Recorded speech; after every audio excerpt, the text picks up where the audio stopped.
খানিকক্ষণ আগে তো চলে এসেছি রুমে এসে আর ভিডিও করতে পারিনি, একেবারে ফ্রেশ হয়ে তারপর স্নান করে তোমাদের সাথে একটু কথা বলতে চলে এলাম।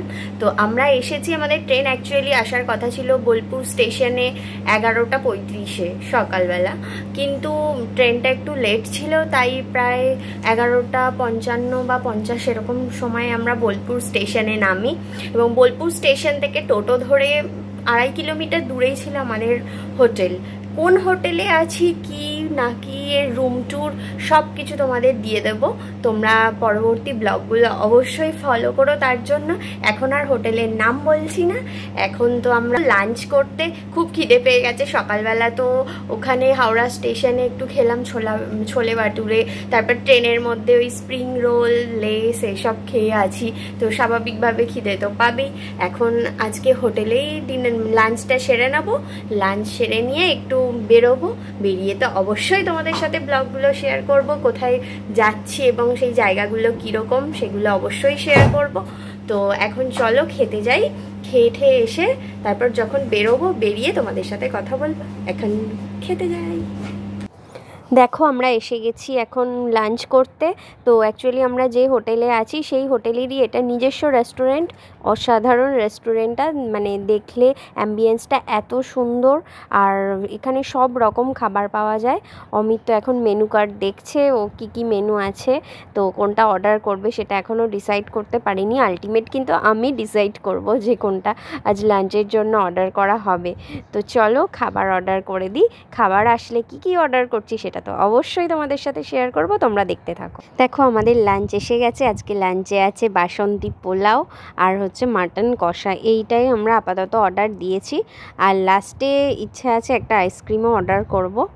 তো বাসন্তী পোলাও আর মাটন কষা আমার অলওয়েজ ফেভারিট, তাই এটাই অর্ডার দিয়ে দিলাম। আর আমি যা বললাম আমি তাতেই রাজি হয়ে গেল। তো চলো খেয়ে নিই। দেখো লাঞ্চ সেরে একটু রেস্ট নিয়েই বেরিয়ে পড়েছি ঘুরতে। তো প্রথমেই যেখানে আসছি, যেটা সব থেকে পপুলার, সোনাঝুরির হাট। তো আজকে সোনাঝুরির হাটটাই ঘুরবো। তো হাটে এসে দেখি সত্যি হাটটা এত সুন্দর, আমার আগে এত সুন্দর হাটে কোথাও যায়নি বা এক্সপিরিয়েন্স নেই। তো হাটে এত সুন্দর সুন্দর জিনিস, সমস্ত মানে বিভিন্ন রবীন্দ্রনাথের ফটো বলো, বিভিন্ন জুয়েলারি বলো, জামা কাপড়, সমস্ত কিছু এখানে পাওয়া যাচ্ছে। তো তোমরা চলো দেখতে থাকো সোনাঝুরির হাটটা, তোমাদের টোটালটা ঘুরে দেখাই। আর আমরাও ঘুরবো, কিছু কেনাকাটাও করব। হাটে এসেছি কেনাকাটা করব না এরকম তো হয় না। তো চলো হাটের ভেতরে ঢুকি, সমস্ত জিনিস দেখতে থাকি এবং তোমাদেরও দেখাতে থাকি, আর তার সাথে কিছু শপিংও সেরে নিই। তো সুন্দর সুন্দর ব্যাগও দেখো দেখতে পাচ্ছি। তো চলো ভেতরে যাওয়া যাক।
বেডরুমে।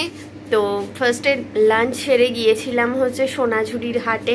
তো গিয়ে সোনাঝুরির হাট দেখলাম, সত্যি মন ভরে গেল। এত সুন্দর সুন্দর জিনিস, মানে ভ্যারাইটি সব কিছু জিনিসের, মানে যেটা দেখছি মনে হচ্ছে এটাই কিনে নিই। আর প্রাইসও একদম রিজনেবল প্রাইসের মধ্যে, খুব ভালো সব কিছু। তার সাথে যে ভিউটা ওখানে সেটাও খুব সুন্দর, সাঁওতালি না, সব মিলিয়ে সত্যি অসম্ভব ভালো লেগেছে। ওখান থেকে তো আসতেই ইচ্ছা করছিল না। তো যাই হোক, অত ঘুরে ঘুরে পা খুব ব্যথা হয়ে গিয়েছিল, তো লাস্ট আসতেই হলো। তো হোটেলের রুমে এসে খানিকটা রেস্ট করে আবার অমিত তো একটানা ঘুমও দিয়ে দিল। ওর খুব পায়ে যন্ত্রণা হচ্ছিল, আমারও হচ্ছিল। আমি আর ঘুমাইনি, আমি একটু রেস্ট করছিলাম আর ও একটু ঘুমোলো। ঘুমিয়ে তারপর বিকেলের দিকে একটু বেরোলাম। তো তোমরা দেখলেই ভুবনডাঙ্গা মার্কেট, এখানের যে হ্যান্ডিক্রাফট মার্কেট আছে ওখানে গিয়েছিলাম। ওখানে সেরকম কিছু ভিডিও করতে পারিনি, তোমরা দেখলে একটু আধটু জাস্ট কয়েক সেকেন্ড আমি দেখিয়েছি। অ্যাকচুয়ালি ঘুরে ঘুরে দেখছিলাম, তার ভিডিও করা পসিবল হয়নি। তোমাদের বলে রাখি যে ওই সোনাঝুরি মার্কেটে যা যা আইটেম দেখেছো সেসবই এই ভুবনডাঙ্গা মার্কেটে বিক্রি হচ্ছে। বাট সোনাঝুরি মার্কেট থেকে তোমরা অবশ্যই কেনার চেষ্টা করবে যারা সোনাঝুরি হাটে যেতে পারবে, কারণ ওখানের প্রাইস কিন্তু অনেকটা রিজনেবল এই ভুবনডাঙ্গা মার্কেটের প্রাইসের থেকে।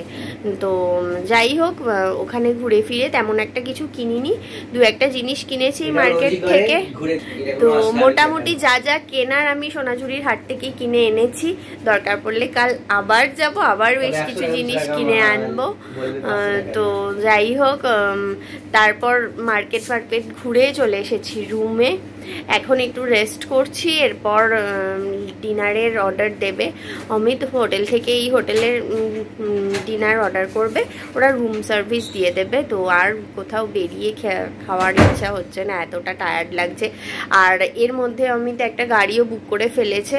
তো যে গাড়িটা কাল সকাল থেকে সারাদিন মোটামুটি 6 থেকে 7 ঘন্টার মধ্যে বলেছে এখানে যা যা স্পটগুলো দেখার আছে তো সেগুলো সব দেখিয়ে দেবে আমাদের।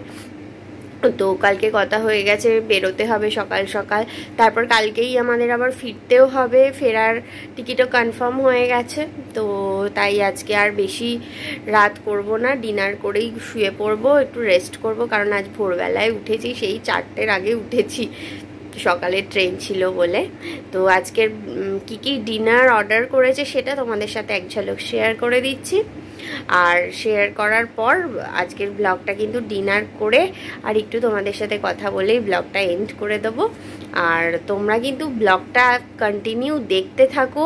এই কয়েকদিনের ব্লগ আমরা শান্তিনিকেতনে কি দেখছি না দেখছি সব কিছুই কিন্তু তোমাদের সাথে শেয়ার করব। কোন হোটেলে আছি, এখনও কিন্তু হোটেলের তোমাদের নাম বলিনি, হোটেলের যে রুম তার ট্যুর দেব এবং সমস্ত ডিটেলস তোমাদের সাথে শেয়ার করে দেব। আশা করছি তোমাদের খুব খুব খুব ভালো লাগবে ভিডিওগুলো, এবং বেশ কিছু ইনফরমেশনও তোমরা পাবে যারা একদম শান্তিনিকেতন কোনোদিনও আসোনি, ফার্স্ট টাইম আসছো, তাদের জন্য আশা করি একটু উপকৃতই হবে। তো চলো এখন ডিনার করে ফেলি, তারপরে আবার তোমাদের সাথে কথা হচ্ছে। দেখো আজকে ডিনারে আছে টিক্কা, দেখেই বুঝতে পারছো চিকেন টিক্কা, আর আছে বিরিয়ানি যেটা অলওয়েজ মাই ফেভারিট, আর আছে রায়তা। তো চলো ডিনার করে আজকের ব্লগটা এখানেই শেষ করছি। সবাই ভালো থেকো, সুস্থ থেকো, গুড নাইট, টাটা।